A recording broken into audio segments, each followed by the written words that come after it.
তুমি? হ্যাঁ আমি। তুমি কে? তার মানে? তার মানে আমি জানতে চাইছি কে তুমি? অ্যানা, তুমি এসব কি বলছো? আমি রাসেল। না, তুমি রাসেল নও। তুমি রাসেলের ছায়া। তুমি একটা ছক। তুমি একটা প্রতারক। Stop it, Anna, stop it! What the hell you are talking about?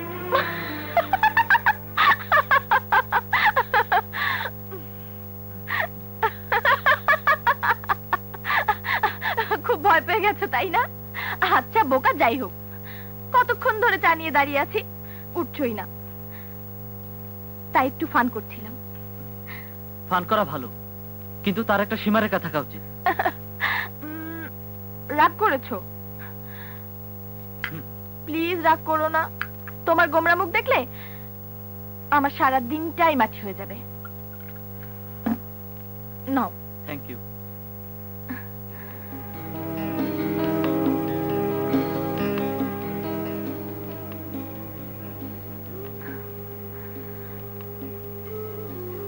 যেদিন থেকে এ বাড়িতে পা রেখেছ সেদিন থেকে তোমার সাথে আমার ভাগ্য জড়িয়ে গেছে, তাই একটু মজা করলে ক্ষতি কি?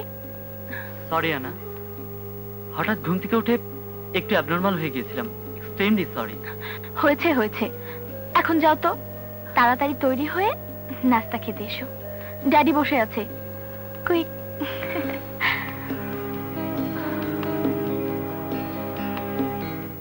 রাসেল তো বিদেশ থেকে লেখাপড়া শেষ করে এসেছে, তাই ভাবছি কাল থেকে ওকে আমার অফিসে এমডি করে বসিয়ে দেব। কাল থেকে? হ্যাঁ, এমনিতেই তো আমার অবর্তমানে ওকেই সবকিছু বুঝে নিতে হবে, তাই আগে থেকে আস্তে আস্তে সবকিছু বুঝে নিই। আমি বলছিলাম কি, এত তাড়াহুড়ার কি আছে? কটা দিন পরে না হয়? না না না না, আমি আর দেরি করতে চাই না।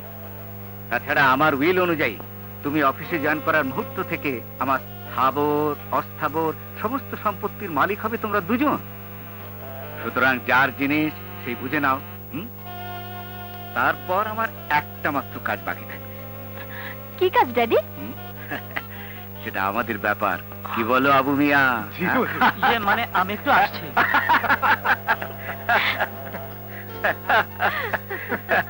রাসেল,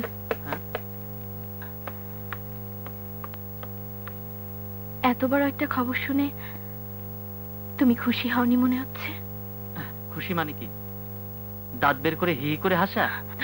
দাঁত বের না করলেও মানুষের মুখ দেখলে বোঝা যায় সে খুশি কি অখুশি। আই এম সরি আনা, খুশির এক্সপ্রেশন কেমন হয় তা আমার জানা নেই।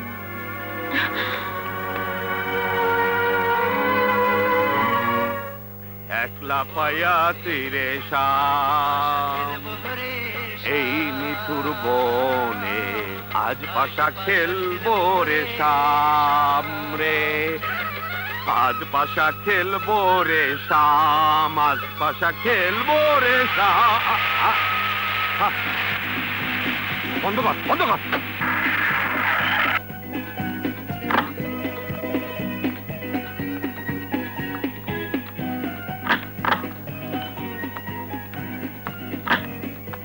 ওয়েলকাম ছোট সাহেব, আমরা সবাই আপনার অপেক্ষায় আছি। চলো রাজ। আমাদের পাড়ার রাজু এই অফিসের এমডি? আপনারা এখানে দাঁড়িয়ে আছেন কেন? যার যার কাজে যান, ছোট সাহেব সবার সঙ্গে দেখা করবেন, যান।